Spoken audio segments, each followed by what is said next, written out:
So the rumor mill floating around is that Russell Vaught, who is the OPM director, the Office of Personnel Management, he's the Project 2025 guy. He's Oh, the original he's the original architect of 2025. And so the well, rumor is that he's been wanting the shutdown to happen so that he can gut the government. hmm. Great.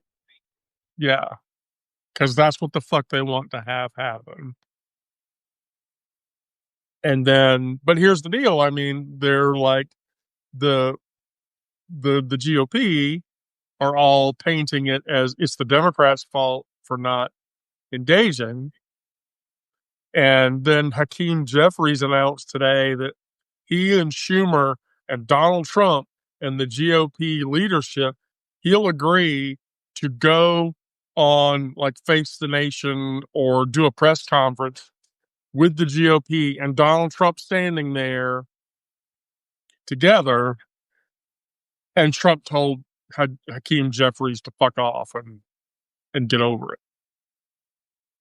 So, and then on top of that, McBride, the trans congresswoman. Oh, I've got really good stories about the new job, by the way. I've got like three really good stories about work from a social perspective. When we get to the social shit in a few minutes, you'll laugh. I promise you'll laugh. It's really classy, and it definitely requires Brandon to be a co-host. Yeah. Oh yeah. Oh yeah. Oh yeah. Um. Hmm.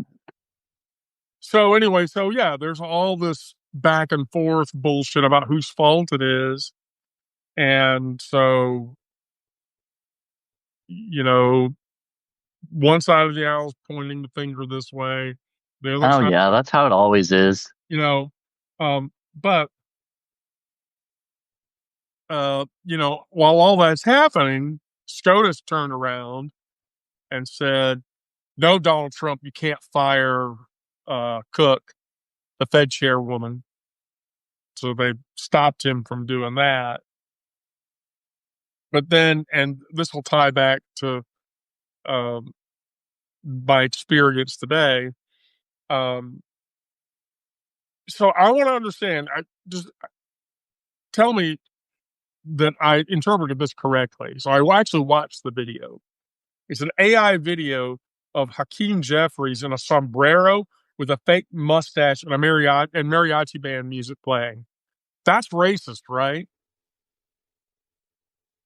I would say I so. would say, yeah, Like that's not like even questionably racist, right? yeah, I would call that racist. I mean, unless he was actually in a mariachi band and wearing, I don't, No, okay, because I watched it and I was like, so Madeline Dean, who's a representative in the House, she went up to Mike Johnson and she told him it's disgraceful, it's racist, you should call it out. And Johnson literally said, "Well, it's not my style," but doesn't tell her that it's wrong. I wouldn't do that, but it's still okay. where did it come from though? Who? I Trump's, media org or whatever. Oh, Ah, AI'd it. Yeah, I AI'd it together. uh, You know, so to get back at him, this is the funny part. Gavin Newsom's media team posted AI memes of Trump as Marie Antoinette. oh, I saw that. hmm. And Stephen Miller walking Trump on a leash. That one I didn't see. That's a good one. So, like, Newsom's camp is like fighting back to Trump's racist bullshit camp, which makes it tolerable, I guess. But so, anyway, um, so here's the deal. If you're on TikTok, get off TikTok. Oh boy. I don't know. Well, I know Why? Brandon is, so Brandon, honey, I'm going to tell you, you're going to have to get off. Oh gosh. Oh Yeah. my. What's Well, here's going on? well, here's why. So, um, Livy Lavita, who is the guy that's on TikTok that is claiming that he has evidence that Mike Johnson is gay, that he has a grinder profile, and he has specific IP address specific data to support it. Every time the guy puts up a video,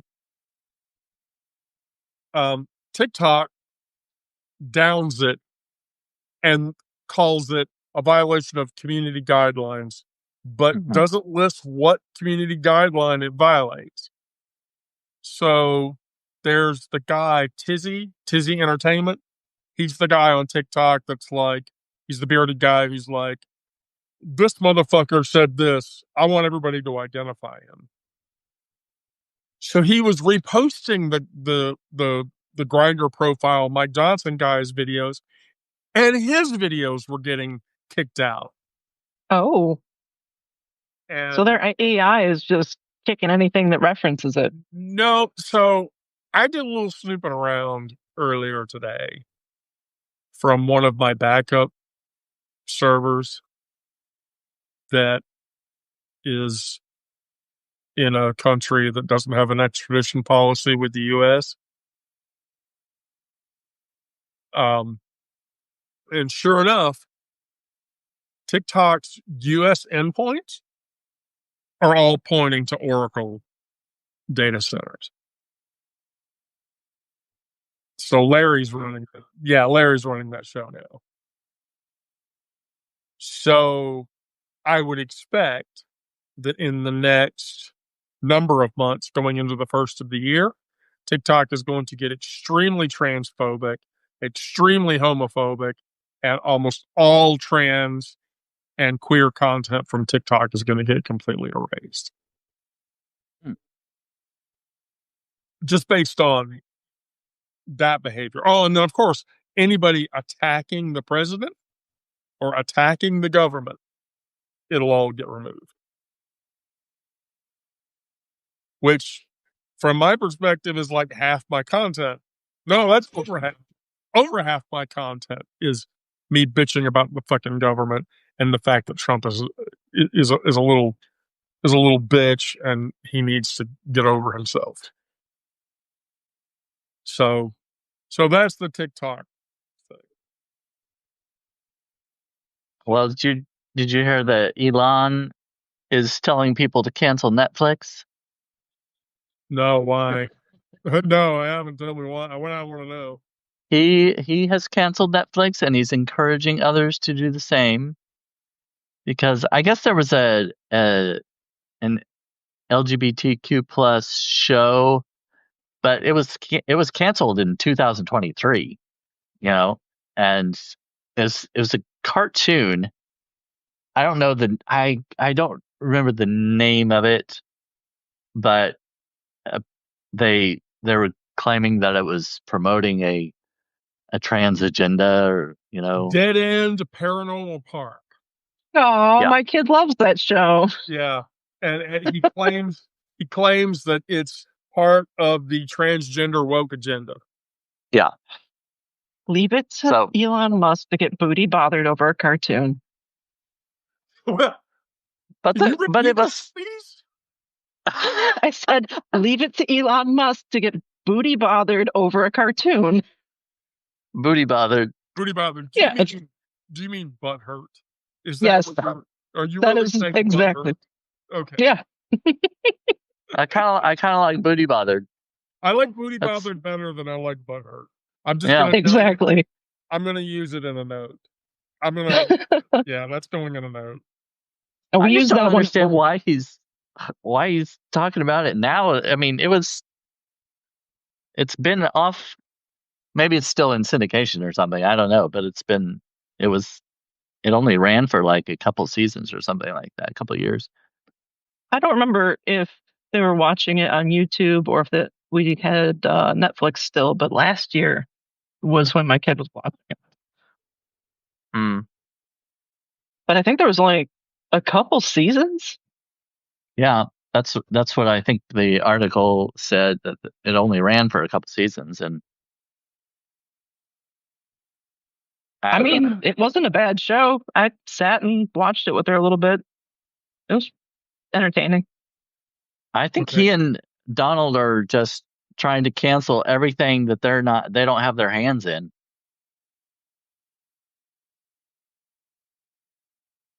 Yeah, if they can't make money on it. Yeah.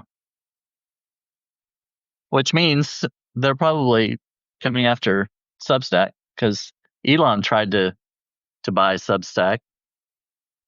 Did he really? And yeah, Chris Best and Hamish were on a live video I watched a few weeks ago, and they were talking about different investors who were talking to them, and Elon was one of them, and they said Yeah. his ideals didn't align with where they wanted to go with Substack, and they said no, thank you. So Yeah, I sort of, despite the fact that we're migrating away from the platform, at least for long form content, um, I'm still gonna do notes and lives on Substack. Um, but I've officially canceled all of my paid features. All of my paid features on Substack have been canceled. So all of that is now being run out of Beehive now. So if you want to become a paying subscriber, I'm going to flip the DNS on Thistle and Moss this weekend, so that will behave that way. Which, by the way, 2 days in a row, I've been number 1 in philosophy and number 2 in philosophy, and I don't get how. Like, I just don't get it. How did I? My lives don't even get up to 50 people anymore, and yet I topped the charts one day. Okay, I officially don't understand that algorithm anymore. yeah, Yeah. with mine, it changes whenever I get a paid subscriber. I'm back on the rising list, at least. Right. Did it So happen to? just so everybody that's in the live is aware, as long as you have thistleandmoss.com bookmarked, you don't need to worry about anything.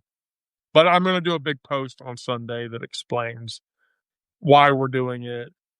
And by the way, I already have, just to let you know.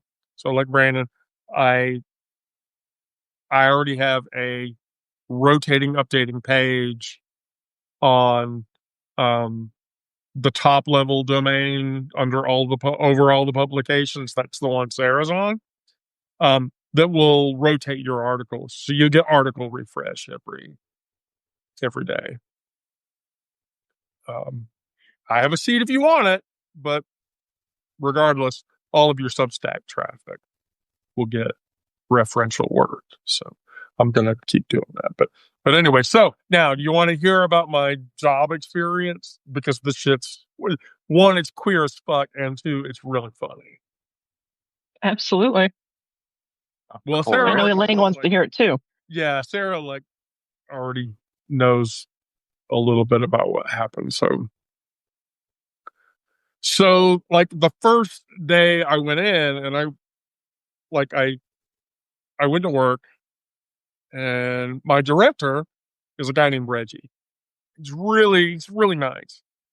And so I had to have the when conversation with him. And so, he's like, okay, so when, and I was like, oh, let's talk about that. And so I told him, I was like, look, when I interviewed for the job, I told everybody that my preferred name was Wen, but my name is actually Wendy, and here's why. Blah blah blah blah blah blah blah blah blah blah blah blah blah blah blah blah. And he looks at me and he's like, "Oh, so you were just scared for what was going to happen or whatever?" And I said, "Yeah." He was like, "Don't worry, I'll take care of it."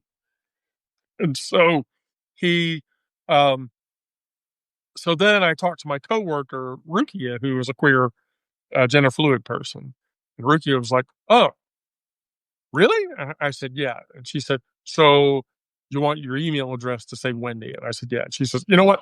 Fuck it. I'll take care of that for you. And so she goes and fucking fixes it or whatever. And so then I was like, wow, this is amazing. And so first day still. So I had my HR onboarding or whatever, and the local HR person. There's two offices. There's an office in Atlanta, that's the U.S. headquarters, and then the big CHQ is up in Hamilton, Ontario. So the local HR rep is this girl named Jen. She's super nice, and so we're talking, and she's like, okay, and I told her I'm like, here in the next like month or two, I'll go through my name change or whatever, and so she's like, oh, okay, cool. Whatever happens, you just let me know. We'll take care of it. And so then I got to leave the HR meeting and I turned around and I looked at her. I said, I have a question. And she says, okay. And I wore like jeans and tennis shoes and a golf shirt that day, which I hate.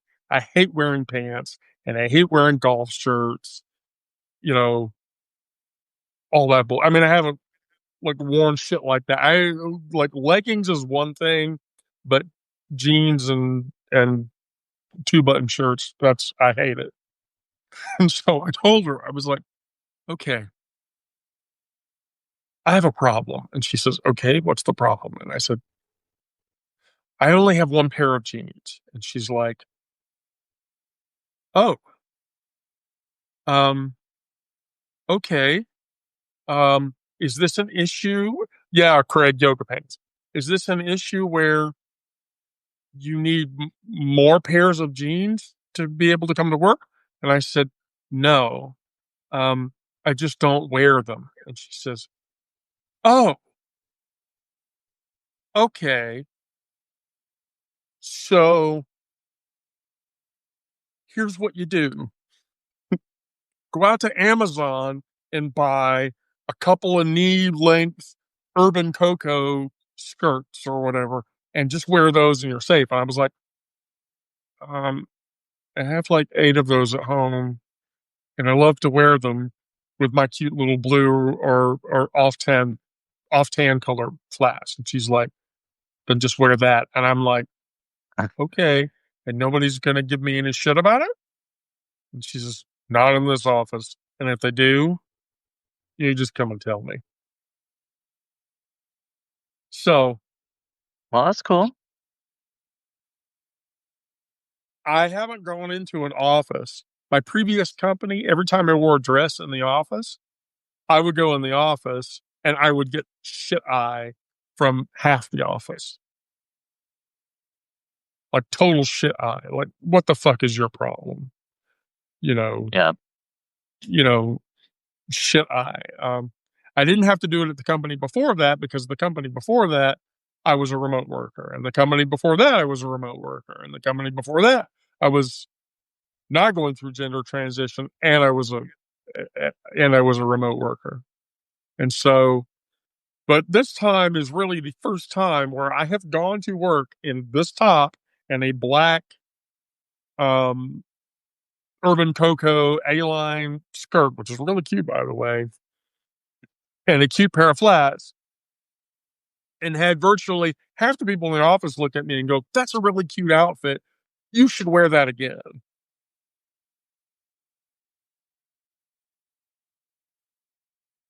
Shocking. So being in the office has been a positive experience. Yes. Being in the office has been a profoundly positive experience. People that know me, Sarah is one of those people, because I have had to, while doing things, pick up the phone and talk to Sarah because Sarah would have to talk me out of not having a panic attack. Sarah has actually talked me out of it. So I have a rule. So I'm gonna call you out, Sarah. But here's the rule: if I have to drive anywhere because I have such a difficult time, it's not that I can't drive. I just get really anxiety ridden when I'm driving in my car. So what happens is I have 4 phone numbers of people that I can call while I'm out driving about. so that if I go into a panic attack like moment, I can pick up the phone and call them. And by talking to them about whatever the fuck it is that's completely random, then they'll talk me out of it. Just because it's random. I haven't ever done that to Brandon because I don't know that Brandon would want to hear me talk for 6 minutes in a way that would. But I don't know. I mean, Sarah, explain to Brandon what I'm talking about. I can't. I mean, like the conversation or what you go through, because no, I can't describe that. Yeah. I mean, usually it preceded by, "Hey, I'm going out to do whatever. I may need to call." Like, okay, cool. And at some point in the next couple hours, I may receive a phone call, and it's just, casual conversation, hearing a little bit about, what may have gone wrong or whatever. But it's not. It doesn't sound. It actually isn't as bad as it sounds when she's talking about right now. Well, I'm sure what goes on in your head is a lot more tumultuous than what is transpiring in conversation. Yeah. Yeah, I'm basically just trying to distract myself. Right. Completely just distract myself. If I distract myself, then, it becomes an easier situation for me to deal with. So, like when I interrupted the Russian orgy because I was door dashing, I called Sarah right after that. That was hilarious. Which that was, and then when I had to call the police because of the meth head delivery I had to do. Had you heard either of those stories, Brandon? I heard about the Russian orgy. Yes. Okay. The meth head one, that was scary. Ooh. Yeah. I know she remembers, but basically I went into a not good area of town with a Chick-fil-A order of all things. And and I'm white. If you don't know, I'm white. Yeah. So I walked up to the door and they had the food and I knocked. I could have left it, but I knocked on the door because I wanted here's your food. I want to give you your food. And so knocked on the door. When she opened the door, this wave of meth smoke hit me in the face, which if you've never smelled that before, it is the most metallic, like chewing on a fork in the back of your mouth smell. Yeah. Ugh. That you can, and she took the food and she looked at me and she said, "If you don't get your ass out of here right now, honky, cracker, whatever, I'm going to get my gun and I'm going to shoot you." Okay. So I proceeded to run back to my car. By the way, the wafting odor of various clouds of marijuana smoke, the weed smell from the apartment housing I was walking out of was so I was having secondhand content. That's what I was kind of thinking. And so holy shit. Right. So yeah, whenever shit like that would happen, like Sarah, Gizmo, if Gizmo would answer the phone, Aaron, Funny Farm Aaron would do it. And then Elaine. Elaine was my other if I knew Elaine was working from home, I'd call Elaine up and talk to her.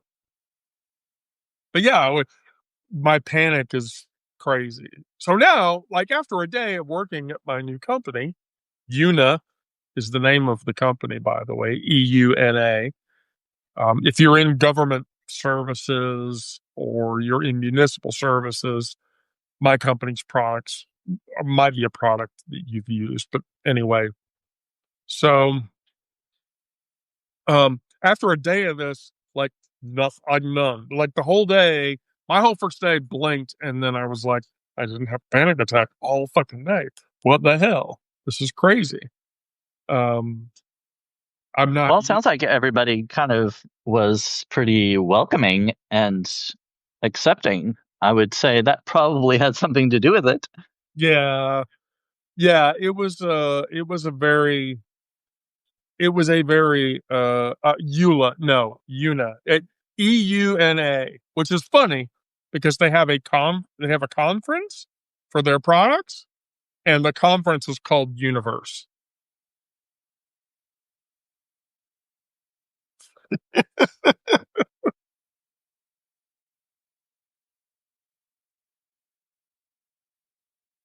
So Okay.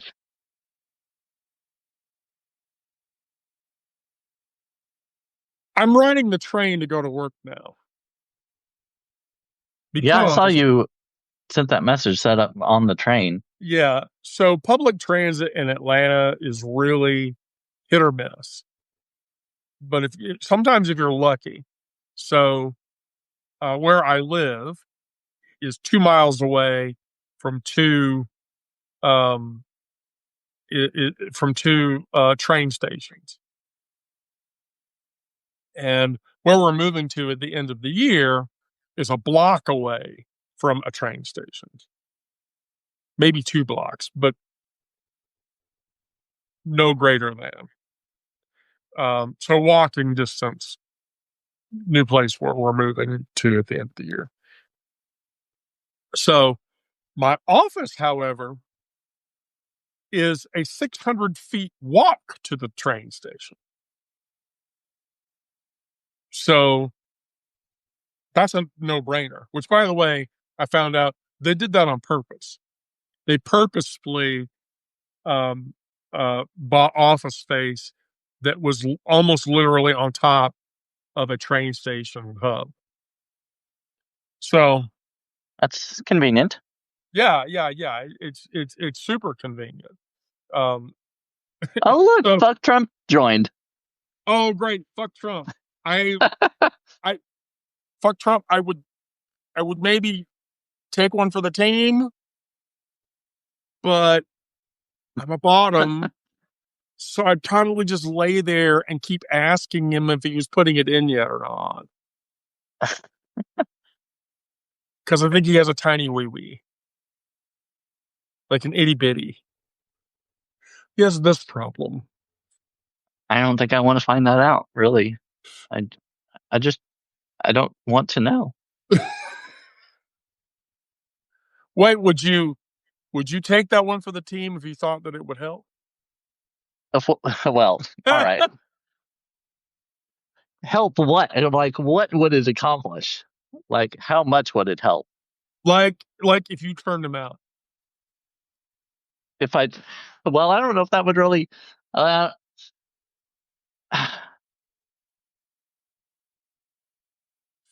don't think that would help. I think his followers, they would be like, they would blame it on me. Like, you turned him gay. I mean, that's what would happen. You know, that's what would happen. I mean, I want to believe that that's not what would happen. You know, I mean, Yeah. here's the thing about Trump having sex with a trans person or another gay person, where Trump would rationalize in his head, oh, I could have sex with somebody and I don't have to worry about them getting abortions anymore. And I don't have to worry about them getting pregnant anymore. Oh, and by the way, they don't have Fred visiting every 30 days. Oh dear. So if Fred's not visiting every 30 days and they don't get bitchy, then, oh gosh, I totally want to do that. Maybe that would be it.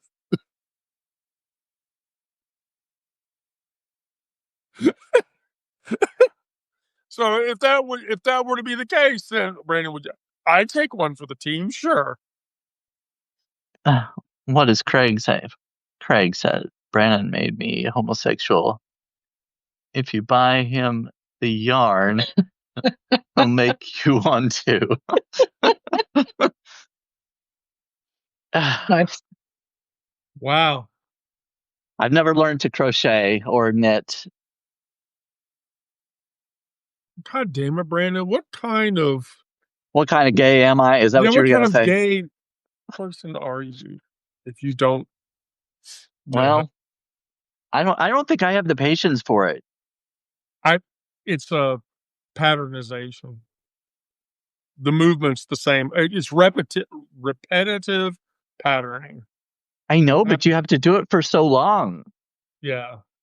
I just don't know if you I like can to do sit. the I same don't thing know. over and over and over and over again. Well, I mean, I guess I could watch TV while I'm doing it and make a scarf or something. Just make one long line of, I don't know. Right. So, riding the train is a very particularly interesting experience. And so, I have train stories. Oh boy. And they're really good. So, over the years, I have been a transit rider. I love riding transit. It's easy. I don't have to think about it. I just go, get on the train, ride the train, go to work, and then I don't think about it. But here's the thing, especially here in Atlanta, because of the diversity of people that live in Atlanta, the training experience is an entirely different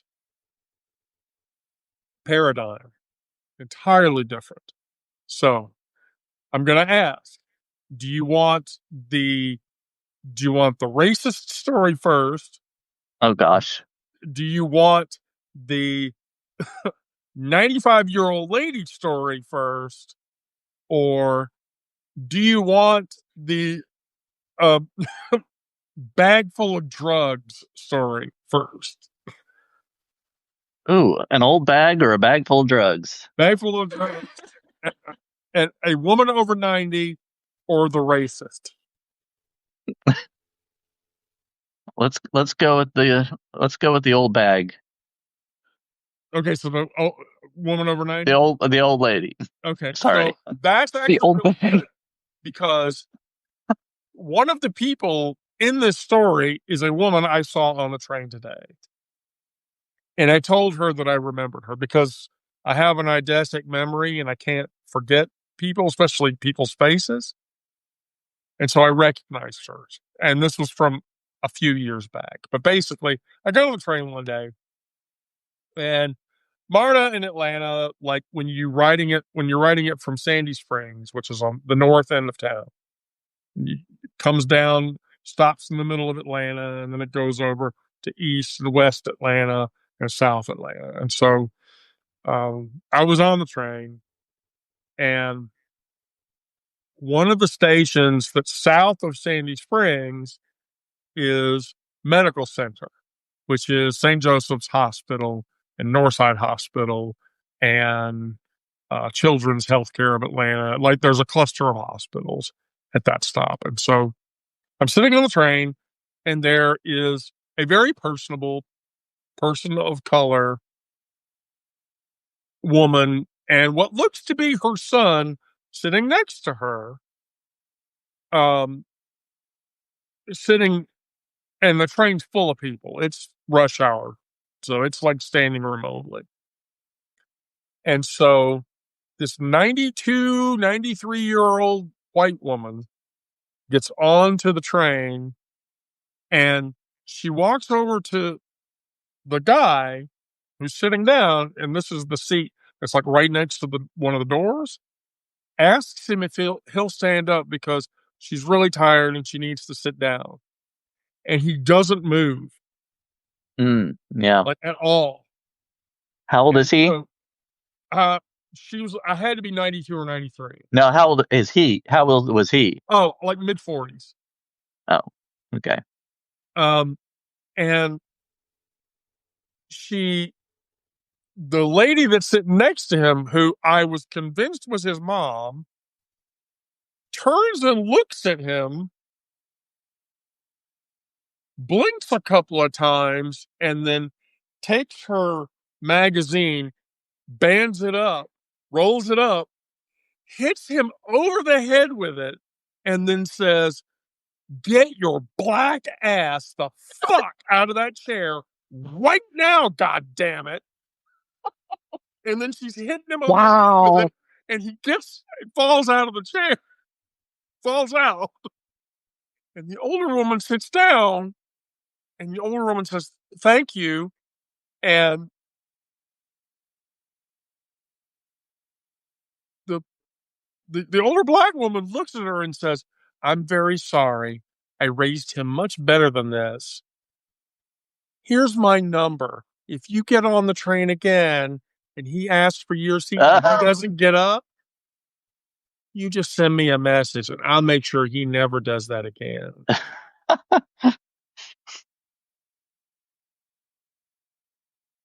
Wow. So I saw her today and I was like, "I remember you." And she says, "Oh, do you?" And I said, "Yeah. You have a son who has a habit of not giving up his seat for people on the train, especially older 90-year-old women." Yes. And she was like, "Yes, I do. And he's done that before." Oh, wow. And I told her, I was like, "Well, the way I remember, this is the way I remember it, was the magazine got banded up and you started beating him on the head with it until he got it." She's like, "Yeah, I guarantee you. After that time, I had to do it 4 or 5 more times before he learned not to ever do it again." So a little bit after that, this one's intense. A little bit after that, I got on the train one day and it was standing room only. Well, here was the thing. Um, at the time, I was coming from Sandy Springs. So all of the people that live like in Cumming, Georgia, yes, there's a city in Georgia called Cumming. I want to be in Cumming, Georgia. Yeah, can I be in Cumming, Georgia? If you're in Cumming, Georgia, are you coming or going? Which is it? And Always so, coming. you're right. You're always coming and coming. I want to know how good that feels. Sarah, you're turning like 5 shades of red. Just thinking that would be incredibly awkward.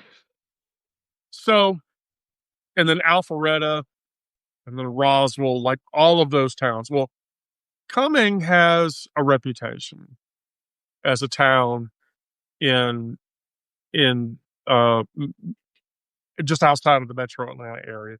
Back in the 80s, Hosea Williams, who was a city councilman in Atlanta, would do civil rights marches up there because in the 80s, if you moved into a house in central Forsyth County, the KKK would come to your house and ask you if you wanted to be a member. And so it was well known that through the 60s, 70s, and 80s, that persons of color did not live in Forsyth County or north of that or whatever. Well, anyway, so but now we're in the 2000s, and so you sort of accept that in Forsyth County you're going to deal with certain redneck like elements on occasion. As a trans woman, I won't go into that town. Avoid it like the plague. Because of its issues. Well, anyway, got on a train one day, and so we're standing room only, and there's 3 guys who are guys because that's when I ride the train, like I identify like all of the like regular riders, and those are people I talk to because I like to talk to people and communicate with people or whatever. And so, like, there's 2-3 guys there, and they're persons of color, and like one of them's a house painter or whatever. I'm like, oh, hey, John, what's up, man? How's it going? He's like, oh, yeah, I did like 2 houses today. Holy shit. I'm tired. I'm tired as fuck. Well,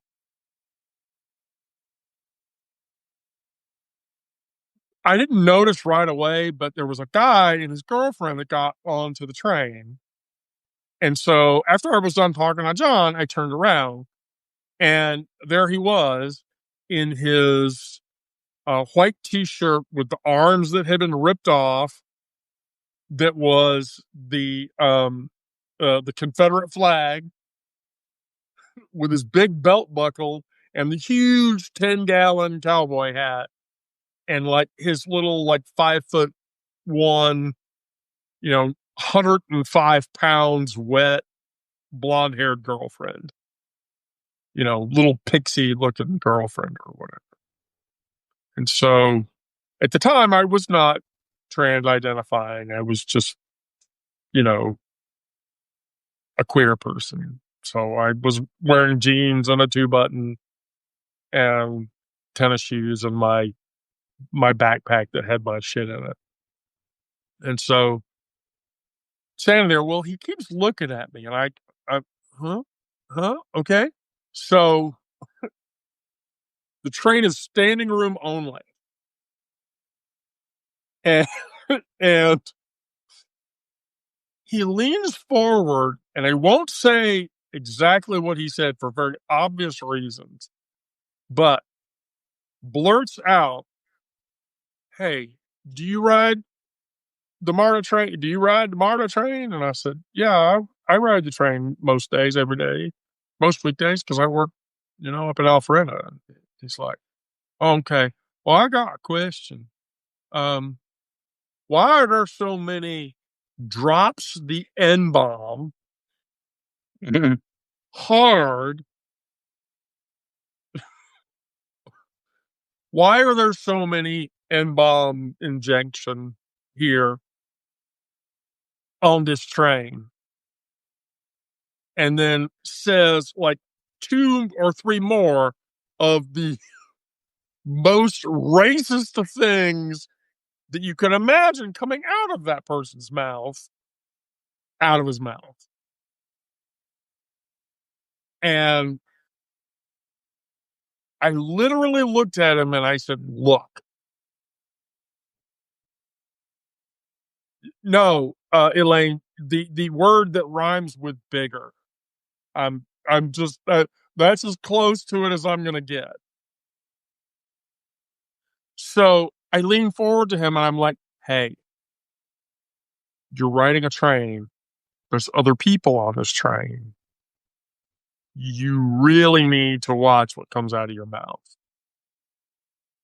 And he looks at me and he says, well, I can take care of myself.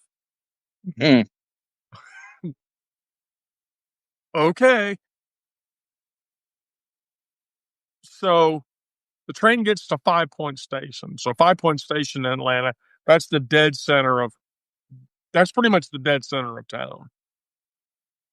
And there's a MARTA station at the dead center of town. And so that's the station where you get off of a north or south going train to take an east or west going train because they cross over each other. And so I got off. Well, my friend John got off. Well, belt buckle redneck got off. And my friend John walked over to him and said, Cracker, I got a question for you. And they started arguing. And before it got much worse, I remember John turning around, looking, because I was standing there, looking at me, and he says, go with me. And so I was like, okay. So I started backing away. And sure enough, I got about 10 steps back, and they kicked the guy in the knees, got him on the ground. The 2 other guys started kicking at him. And he's all like covered up in shit. And he started crying. And he was crying like a baby and shit. and they were just beating the snot out of him. And then the two MARTA police guys walked up and detained them or whatever. And so I was like, yeah, okay. Send Max in Atlanta. She probably knows what I'm talking about. But if you are a person of a certain variety, the one thing you do not do on MARTA is start spewing racist bullshit. Because if you do that, you are taking your life into your own hands. I guarantee you. I guarantee you. So, well, 3 days of riding the train now, and it's the first time I've ridden the train in probably 2 years. It's still true.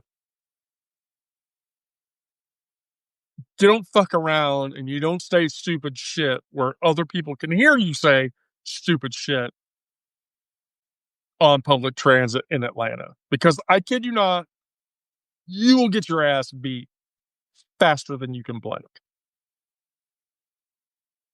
I guarantee you. Oh, Sinmac, yeah. Just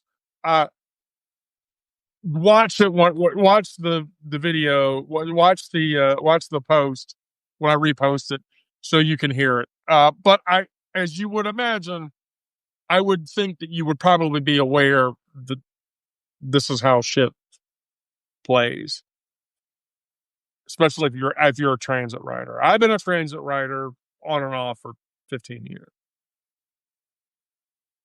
so that's what transit is like in my town.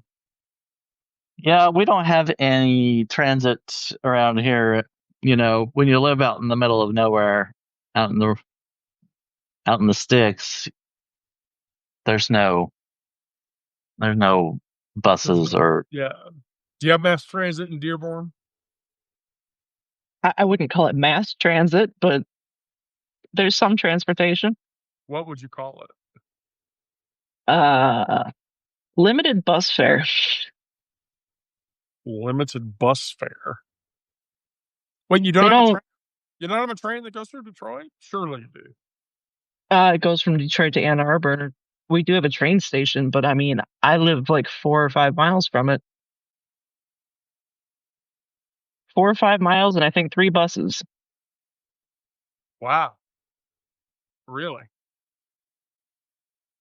I can't. I'm like I said, I live 2 miles away from a MARTA train station, and so I have been lucky over the years that places where I have worked were either right on a bus line drop or right on a train station drop. So not Yeah, I having think to drive. the closest bus stop to my job, I think, is 1.5 miles. But I can't even think of where I would have to walk to get picked up.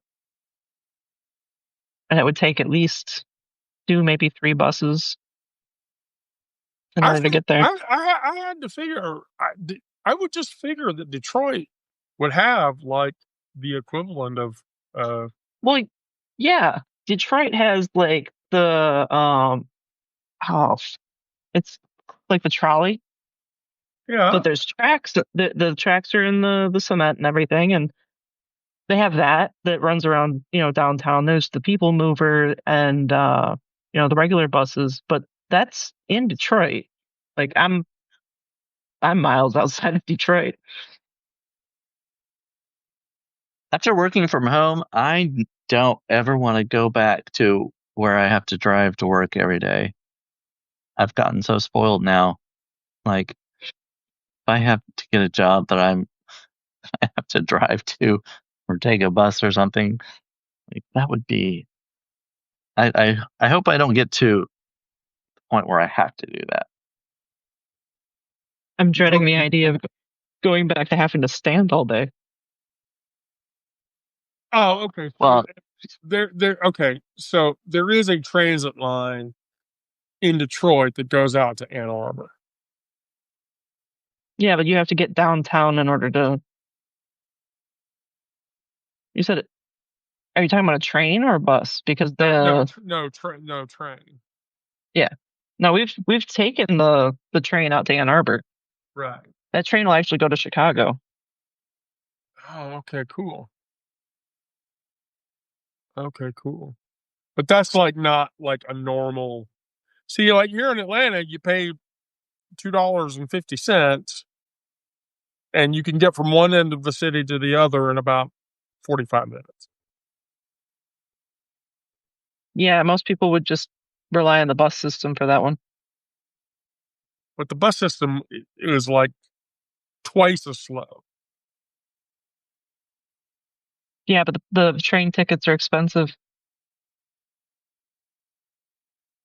I guess I love being in a town that somewhat did mass transit the right way, I guess. Oh yeah, no, mass transit here is a joke. Well, that makes me very sad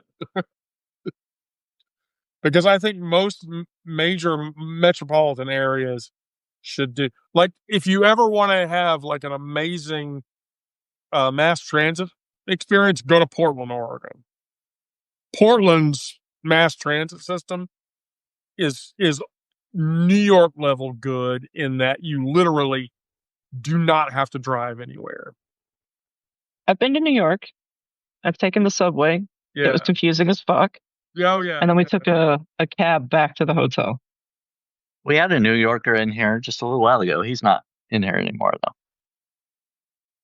Which New Yorker? How do you know we had a New Yorker?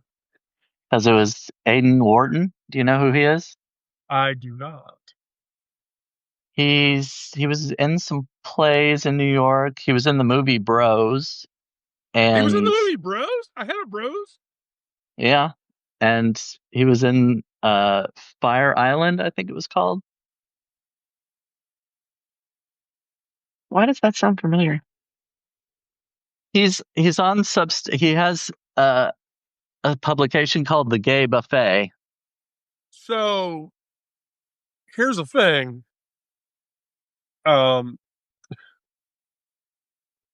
So Madison Hinton, who was in the movie Bros, lives here in Atlanta, and I know her. Oh, I wish I would have known that. He's not in here anymore. I know because he just went live a few minutes ago. I collaborated on an article with him a few months ago.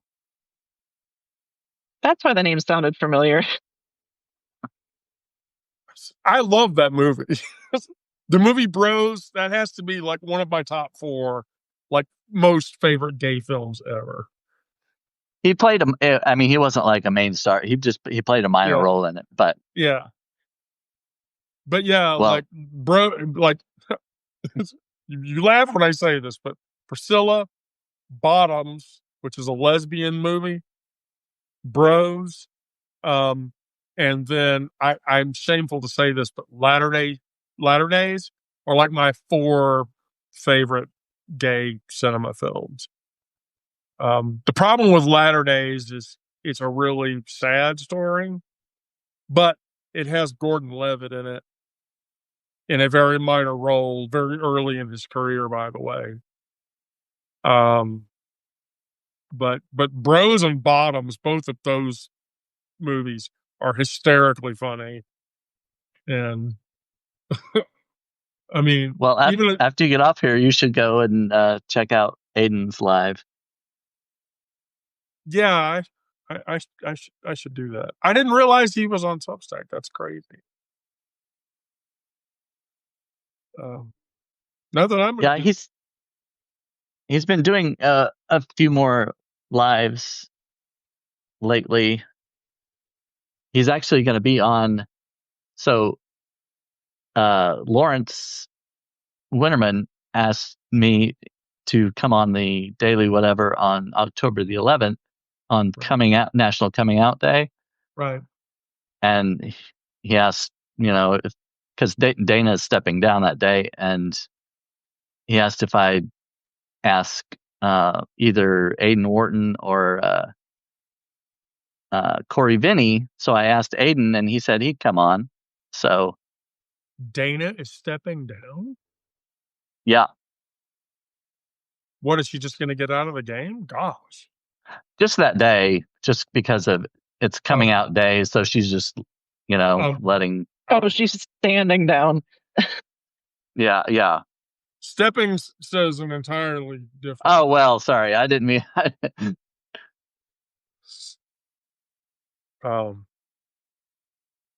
Wait, so are you going to come out, Brandon, again? Well, I don't know how much more I can. National Coming Out Day. I just want everybody to know, I don't know if you can tell or not, but I'm trans. And I'm just going to tell everybody that I'm trans. So if you don't realize that I'm trans, maybe now you'll get it, because I'm gonna,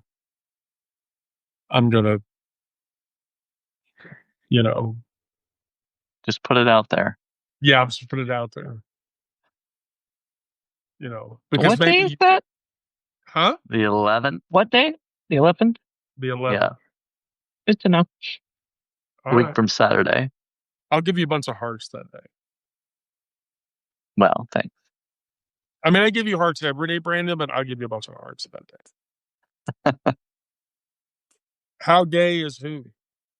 Oh, how gay is Brandon? Shit. Here's the thing. If Brandon is not gay, there aren't any gay people. If Brandon's not gay, there's no gay people. There's no gay. Yeah. Sort of like if Sarah's not a lesbian, there are no lesbian women. I don't think I should be used as the the what is that? What's the catalyst? I don't know if I want to say catalyst, but So, Brandon, I have a question. I'd like for you to just settle this argument once and for all. Oh, dear. Okay. An argument. Okay. No, there's no argument. It's just kind of obvious. Okay. Now, I want you to pretend for just a moment that I'm a lesbian. No. Oh. No, let's not do that. Let's not do that. So, I just want you to pretend for a moment. Okay. Our co-host is somebody you have never met in your life ever. This one? That one? Yeah, not me, the other co-host. Uh-huh. Okay, so just pretend you've never met the other co-host ever in your life. Mm-hmm. And you were to run into the co-host on the street. Would you walk away from that saying, I'll bet she's gay? I mean, yeah, probably. Okay, all right.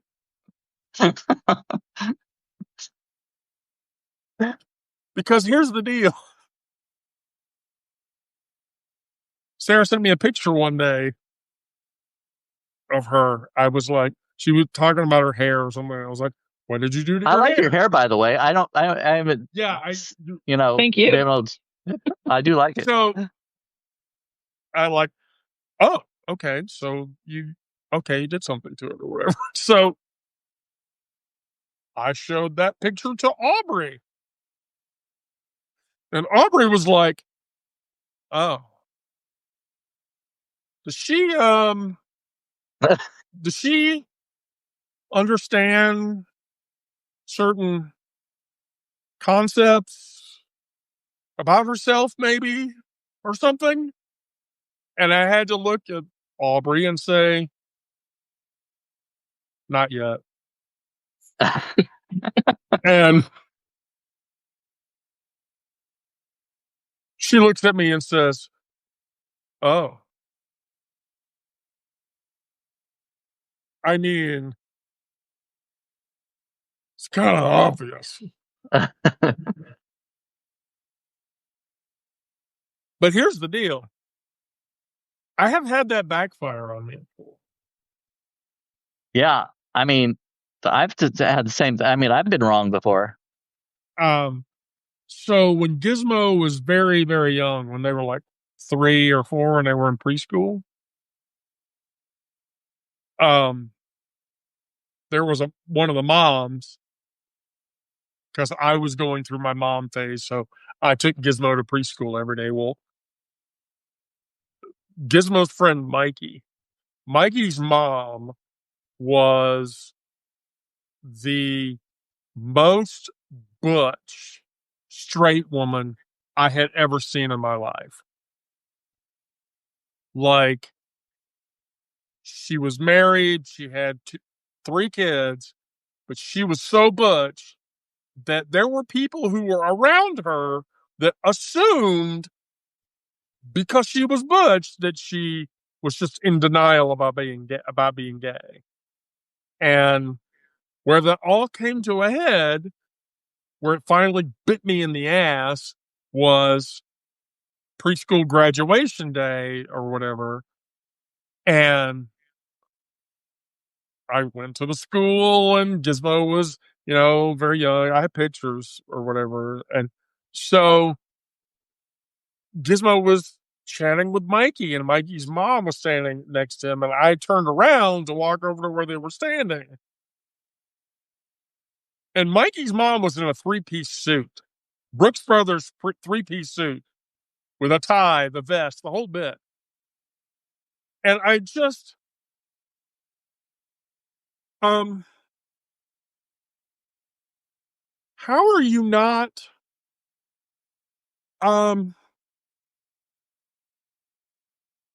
Yeah. how are you not, and she looked at me and she said, not what? And I said, how are you not gay? And she got mad at me. I'm sorry, but 3-piece Brooks Brothers double-breasted suit. The most butch woman I've ever met in my life tells me she's straighter than an arrow, and then I had to leave. I mean, Brandon, if it were you, wouldn't you sort of wonder the same thing? Well, I'd wonder, but I probably wouldn't have said it. Yeah. All right. So I'm the asshole because I said something.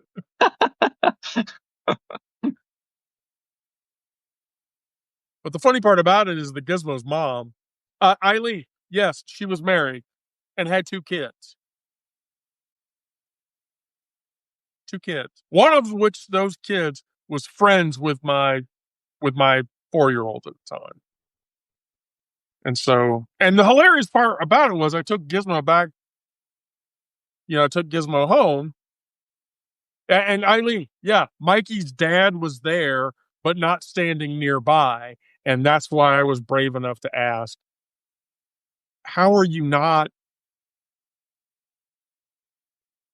And hilariously, Gizmo's mom rode me up one side and down the other about I shouldn't be able to just automatically assume and tell people they're gay.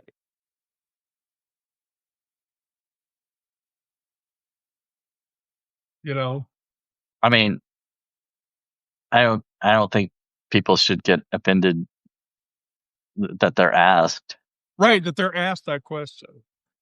But, So so that's how homophobia is. I have another story that, and that's not the first time that's happened. I have a family member who I will not name. He's married to a cousin of mine on my grandmother's side of the family. So, like, uncle twice removed. He's uncle twice removed by marriage. And when you meet him, he is literally the most effeminate heterosexual man you have ever met in your life. Has 3 kids, was a house decorator, decorated houses.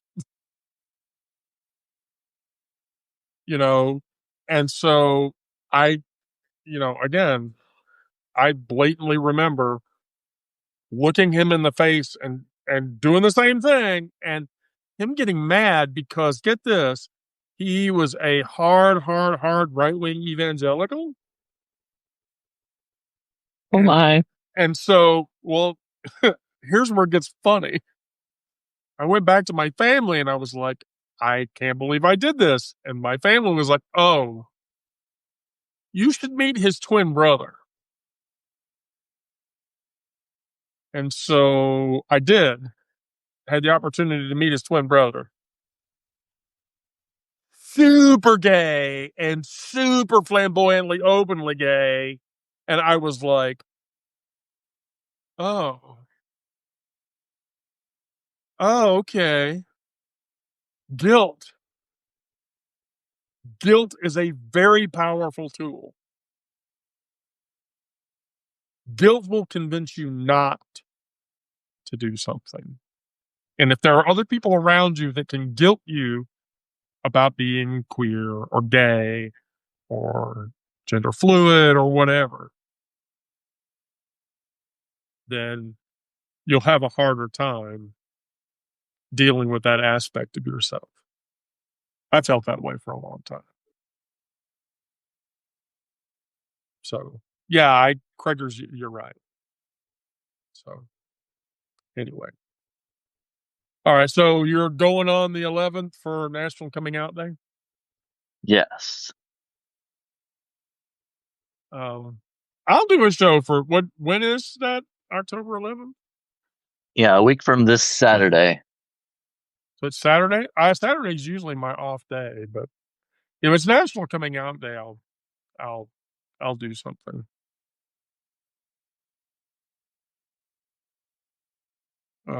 I might do something. Okay. Well, Sarah, Brandon, do either of you have something for the finish? Because we're well over the hour. Yeah, I was gonna say, I think I'm gonna get off here and try to catch part of Aiden's live while he's still on. Yeah. I'll go and find it. The Gay Buffet is his The Gay Buffet. Does he normally have guests on? He, from the ones I've seen, he always has somebody that he's talking with. Okay, cool. All right, well, Brandon, Sarah, thank you both. Sarah, we need to you need to do this more often. Okay. So Brandon, tomorrow is Friday. Oh, right. Trauma Noon. Talk. Noon trauma talk. It's on you for the topic. It's on me. It's on my shoulders. Oh. Okay. Well, Sarah, Brandon, thank you both. I will talk to you tomorrow. Yes. I'll talk to you tomorrow too, Sarah. But okay. Okay. Thank you both. Thank you. Get the fuck out. 99. 99. Oh. So good night for everybody. This was really very good. I'm sorry for being out of pocket for the last few days, but I started working again, and so that was a real challenge, and so I had to normalize to deal with working again, which I'm very happy about, by the way. And so I'll just be quick. Thank everybody for joining. If you're in a safe space, get there and stay there. I can't do this without you guys. We can't do this without each other. Let's not do that. Eileen, yeah, between 6:30 and 7, that's really when it's going to go off. Eastern Standard Time now, because I can usually get home between 5 and 5:30 from work now. So I think that's probably going to be a safe bet without getting too late into the evening. And I'm sorry for how frumpy I'm looking at the moment, but I just got off work, so that's why. Anyway, so with that, I will tell all of you, be safe out there, do good things. Good night, and I love you all.